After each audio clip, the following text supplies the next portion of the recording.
كنت فاكرة إن ربنا أخيراً عوضني بعد تعب سنين ووجع كتير.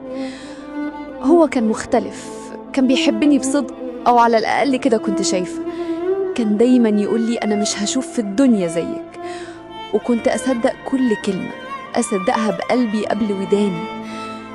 خطبنا بعد شهور من الحب، وكل الناس كانت بتقول لنا ربنا يتمم لكم بخير، وأنا كنت حاسة إني أسعد بنت في الدنيا.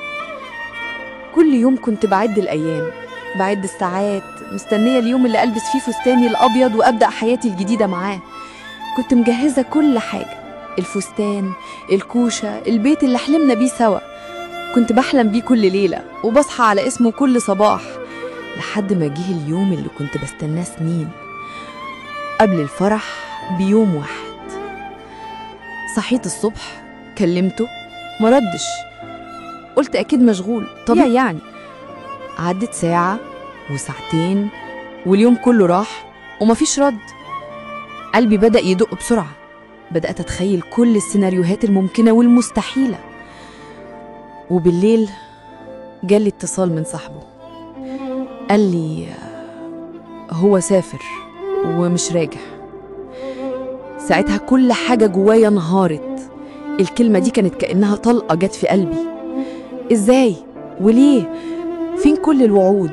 فين الكلام اللي كان بيقسم بيه؟ قعدت على الأرض بفستاني اللي كنت هجربه النهاردة قبل الفرح، والدموع نازلة على وشي من غير توقف. كل لحظة بينا كانت بتعدي في دماغي زي فيلم حزين. كنت فاكرة إن الحب كفاية، بس الحب لوحده مش بيكمل الناس. يمكن هو خاف، يمكن كان ضعيف، يمكن عمره ما حبني زي ما أنا حبيته. عدى وقت طويل وأنا مش قادرة استوعب.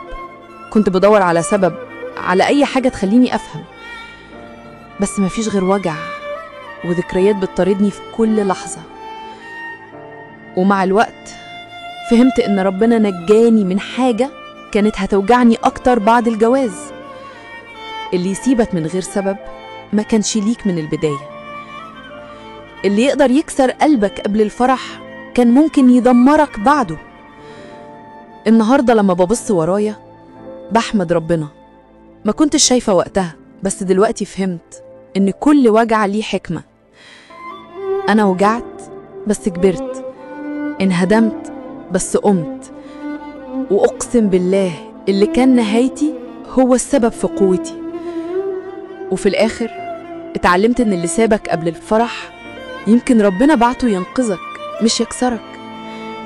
اتعلمت إن في ناس وجودها كان ابتلاء ومشيها كان رحمة. ما تزعلش على اللي اختار يبعد، لأن اللي يسيبك وقت فرحتك ما يستحقش يكون سببها. خلي قلبك دايما مرفوع، وما تخليش غيابه يطفيك. اللي راح كان صفحة واتقفلت، بس اللي جاي قصة جديدة.